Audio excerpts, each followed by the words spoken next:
രാഹുൽ ഈശ്വർ ഒരു സെക്കൻഡ് ഞാൻ വരാം പ്രവർത്തകരാരും ഇങ്ങനെ പറഞ്ഞിട്ടില്ല. ശരി, ഓക്കെ, ആവട്ടെ. ഞങ്ങളുടെ തലയിൽ വെക്കണ്ട. ഇല്ല, ആവട്ടെ. ഇനിയിപ്പോ അതൊന്നും ചർച്ച ചെയ്ത് ഇപ്പോ രാഹുൽ പറയും.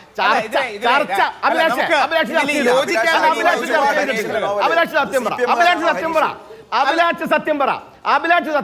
എന്താണ് അഭിലാഷ് സത്യം പറ. അടിവസ്ത്രത്തെ കുറിച്ച് പറഞ്ഞ സുധാകരനെ കുറിച്ച് പണ്ട് അച്യുതാനന്ദന്റെ കാലത്ത് ദേവസ്വം മന്ത്രി ആയിരിക്കുന്ന സമയത്ത് അദ്ദേഹം പോസിറ്റീവ് നോട്ടിൽ, അതായത് പറഞ്ഞിട്ടുണ്ടെന്നുള്ള അതെ, അത് പറഞ്ഞതിന്റെ ഒരു സെൻസും മറ്റു കാര്യങ്ങളും ഒക്കെ വേറെയാണ്. അതിന് നമ്മൾ അങ്ങനെ ഒരു മതവിശ്വാസത്തെ ഹരിക്കാനൊന്നുമല്ല. ഒരു കാര്യം, സുധാകരൻ സാർ അങ്ങനെ ഗണപതിയെ കുറിച്ച് ഒരുപാട് ചർച്ച ചെയ്തതാണ്. ഗണപതിയെ കുറിച്ച് ഉല്ലാസ് ബാബു പറയണം നുണയാണോ? അത് ഗണപതിയെ മോശമായി ചിത്രീകരിക്കാനൊന്നും അതൊക്കെ നമ്മൾ ഒരുപാട് ചർച്ച ചെയ്തതല്ലേ ആ സമയത്ത്. പറയൂ.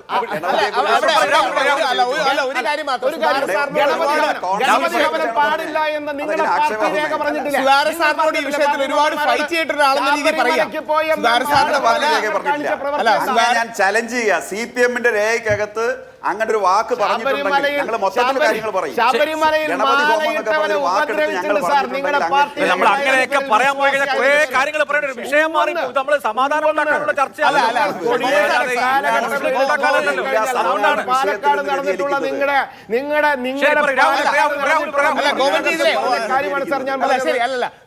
ഇതിൽ ഒരു കാര്യം അല്ല, സുധാകരൻ സാർ പല കാര്യങ്ങളും ഭാവിട്ട് പറഞ്ഞിട്ടില്ലെന്ന് പറയുന്നില്ല. പക്ഷേ സുധാകരൻ സാറിന്റെ പ്രവർത്തികളെ അടുത്ത് നോക്കി കണ്ട വ്യക്തി എന്നതിലേ പറയുക. നമ്മുടെ നാട്ടിലുണ്ടായ ഏറ്റവും മികച്ച ദേവസ്വം മന്ത്രിമാരിൽ ഒന്നായിരുന്നു. അദ്ദേഹത്തിന്റെ പറച്ചിലിനോട് വിയോജിപ്പാണ്. അദ്ദേഹം എന്നെ കുറിച്ചും പറഞ്ഞിട്ടുണ്ട്. ഞാൻ അമേരിക്കൻ ചാരനാണെന്ന് പറഞ്ഞിട്ടുണ്ട്. പക്ഷേ അദ്ദേഹം നമ്മുടെ നാട്ടിലുണ്ടായ മികച്ച ദേവസ്വം മന്ത്രിയാണെന്ന് ശത്രുക്കൾ പോലും അംഗീകരിക്കും. കാര്യം അഴിമതിയില്ല, ഒട്ടും കറപ്റ്റ് അല്ല, ഒരുപാട് നല്ല കാര്യങ്ങൾ അദ്ദേഹം തന്നിട്ടുണ്ട്. അപ്പൊ അവിടെയാണ് ചില ആൾക്കാരുടെ സമീപനം. പേരെടുത്ത് തന്നെ പറയാം. ഒന്ന്, നമ്മുടെ CPM-ലെ പത്മകുമാർ സാർ ദേവസ്വം പ്രസിഡന്റ് ആയിരിക്കുമ്പോൾ ഏറ്റവും മികച്ച രീതിയാണ്, വിശ്വാസി എന്ന രീതിയിലാണ് അദ്ദേഹം കൂടുതൽ പെരുമാറിയത്. പ്രയാർ ഗോപാലകൃഷ്ണൻ സാർ അല്ലെങ്കിൽ ശ്രീ കുമ്മനം രാജശേഖരൻ അടക്കമുള്ളവർ. ഒരുപാട് നല്ല മാതൃകകൾ എല്ലാ പാർട്ടിയും നമ്മുടെ ഉള്ളിലുണ്ട്. അവർ സ്വന്തം രാഷ്ട്രീയ താല്പര്യത്തിനപ്പുറം അമ്പലത്തിന്റെ താല്പര്യങ്ങൾക്ക് വേണ്ടി അവരുടെ രാഷ്ട്രീയ താല്പര്യങ്ങൾ പോലും മറക്കാൻ കഴിഞ്ഞിട്ടുണ്ട്. അതായത് പ്രയാർ സാർ കോൺഗ്രസിൽ നിൽക്കുമ്പോൾ പുള്ളിയെ സ്ഥിരം കോൺഗ്രസ്സുകാർ സംഗീതം വിളിച്ചുകൊണ്ടിരുന്നത്. കാര്യം അദ്ദേഹത്തിന് ഈ ഹിന്ദു സ്പിരിറ്റ് ഉള്ളത് കാരണം. അല്ലെങ്കിൽ പത്മകുമാർ സാറിനെ ആ അവസരത്തിൽ ഒരുപാട് പേര് ഞങ്ങളെയൊക്കെ ഒരുപാട് സഹായിച്ചിട്ടുള്ളതാണ്.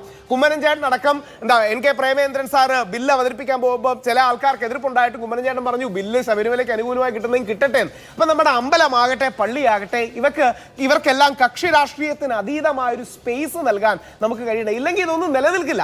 കാര്യം നമ്മുടെ അമ്പലങ്ങളെ അങ്ങനെ ഏതെങ്കിലും പാർട്ടിക്ക് A, B or Cക്ക് വേണ്ടി നമ്മൾ യൂസ് ചെയ്ത് തുടങ്ങിയാൽ പിന്നെ ഇതിന് അവസാനം കാണില്ല. കാര്യം ശക്തിയുള്ളവനെല്ലാം അവരുടേതായ ചിന്താധാരകളും അവരുടേതായിട്ടുള്ള ആൾക്കാരെ അതിലേക്ക് കൊണ്ടുപോകും. പിന്നെ രണ്ട്, നമ്മൾ ക്ഷേത്രത്തിന്റെ ഭാഗത്ത് നിന്ന് പറയുക, നമ്മൾ ക്ഷേത്രവിശ്വാസികളും ചില കാര്യങ്ങളിൽ ചില മിതത്വമൊക്കെ പാലിക്കണം. നേരത്തെ അഭിലാഷിനോട് സംസാരിക്കായിരുന്നു. പലപ്പോഴും നമ്മൾ ഉത്സവം നടത്തുമ്പോൾ ഈ രാത്രി 2 മണിക്കും 3 മണിക്കും ഒക്കെ വെക്കുന്ന സാധനങ്ങൾ, ഇങ്ങനെ ചില കാര്യങ്ങളിൽ സൗണ്ട് ബോക്സിനൊക്കെ എല്ലാവരും ഹിന്ദുക്കളും മുസ്ലിങ്ങളും ക്രിസ്ത്യാനികളും എല്ലാം പാലിക്കണം. ചില കാര്യങ്ങളിൽ മിതത്വവും പാലിക്കണം. നമ്മൾ കാരണം മറ്റൊരാൾക്ക് ബുദ്ധിമുട്ടുണ്ടാകരുത് എന്നൊരു തിരിച്ചറിവ് നമുക്കും ഉണ്ടാകണം. ശ്രീനാരായണ ഗുരുദേവൻ പറയുന്നത് പോലെ ചില കാര്യങ്ങളിൽ മോഡറേഷൻ വേണം. പൂർണ്ണമായിട്ട് ആനകളെ ഒന്നും ഒഴിവാക്കാൻ പറ്റില്ല. ഇന്നും കൂടെ സുപ്രീം കോടതി നമ്മുടെ ഹൈക്കോടതിയുടെ വിധി സ്റ്റേ ചെയ്തിട്ടുണ്ട്. ആനകൾ നമ്മുടെ സംസ്കാരത്തിന്റെ ഭാഗമാണെന്ന് പറയുന്നുണ്ട്.